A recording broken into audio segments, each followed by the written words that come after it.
lawsuits have set off a huge debate over sexual morality and television. There's no secret that the gay community has an agenda for the mainstream. Is America ready for a prime-time television sitcom featuring a lesbian lead character? We've seen the fallout that Ellen DeGeneres has had to face since she decided to be open about her sexuality. I think we should acknowledge that they exist, but I don't think that we should present them in prime time as something to be emulated. We're here to say to the Disney company and to Hollywood that enough is enough in promoting the homosexual agenda. It became bigger than I ever thought it would be, bigger than I wanted it to be, and it overshadowed my talent. It overshadowed who I am as a person. It was only meant to be, just being honest, and it became this snowball, this avalanche of just got bigger and bigger and bigger, and there was no stopping it. And so I just so it turned into people not liking me because they thought that was somehow political all of a sudden, and it was the last thing I wanted to do. It was was to be political. Why did you think it was necessary for you to come out? You've read some of the mail. People say, so if you're why not just let that be your business? Why was it necessary for you to come out, tell the public? Why was it necessary for the character to do so? Because it's okay. Because it is okay. I did Oprah's show, I did the cover of Time magazine, and I did a Diane Sawyer interview. That's all I did. That's all I planned on doing. But because it became such a huge cultural thing and 45 million people watched it, and then people all around the world talked, and then an article was written, and then another article was written, and then an article was written on that article, and then everybody got so sick of it. It got to the point where even Elton John, who I'd never met in my life, Elton John said, "We know you're gay, shut up and be funny." And I was like, you can imagine how much that hurt me, because I was like, I don't even know. I hadn't even said anything. I'd done 3 interviews. It's funny because all along that was my biggest fear, is that it was going to get canceled. And I was not told that it was canceled. I was told through an assistant who read it in the trades. As a Christian, I do believe that homosexuality is sin. It's no different than adultery. It's no different than, robbing, stealing, lying, cheating. We all have things that are wrong with us, and we all do things that are wrong. That's you saying that it's wrong. Look at all the millions of gay people in this country who don't think that being gay is wrong. Why? Then it was all kinds of other lessons of learning what it's like to not be loved and to be the butt of everybody's joke on television and in magazines. And so I had to learn what that feels like, to not let things like that get to you. I never wanted to be an activist. I just wanted to entertain people. I just wanted to make people feel good.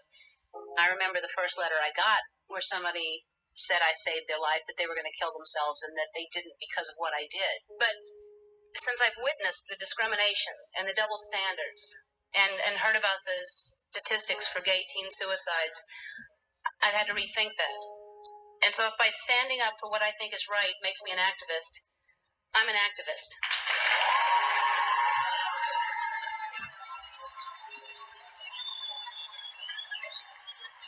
That's why I think it's so important. You can't make anybody do something that they're not ready to do, but there are so many people that would make such a difference.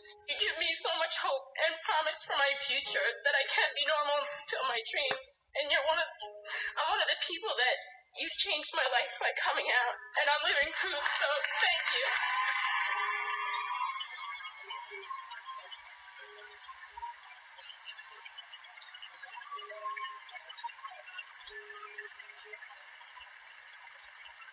I think sometimes people don't come out because they're selfish and they want to keep their career, and sometimes they're just too scared, and I understand that. I was in those places, but it would be nice because we have a huge platform. We have a huge, loud platform to stand up and say, it is okay.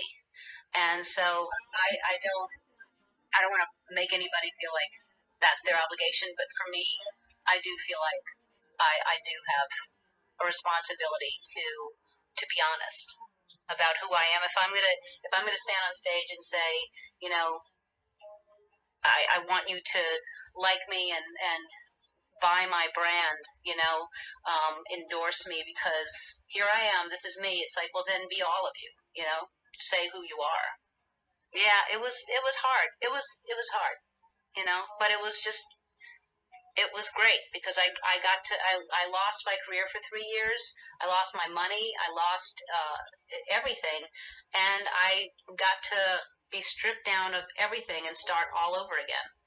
And that was a wonderful gift to be able to start all over again and to realize that I was strong enough and talented enough to come back, to not just have a career and have a little dip and then, but to literally lose it all and to just start all over again. So that was a good thing. I'm just saying it's all right now. It wasn't at the time. I'm not saying it was all right at the time.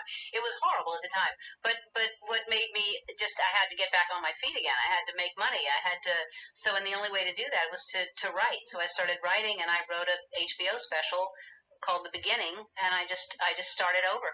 There are things that need to be said, things that I will say. I will. I know a lot of people don't want me to say them because people think once something has stayed a certain way for a certain amount of time, leave it alone. Don't change it. But I think things need to change, and I will point them out to you tonight. I will say these things.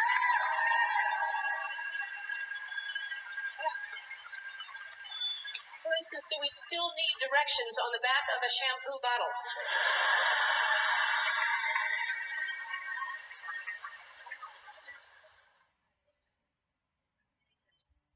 Have you wanted to speak in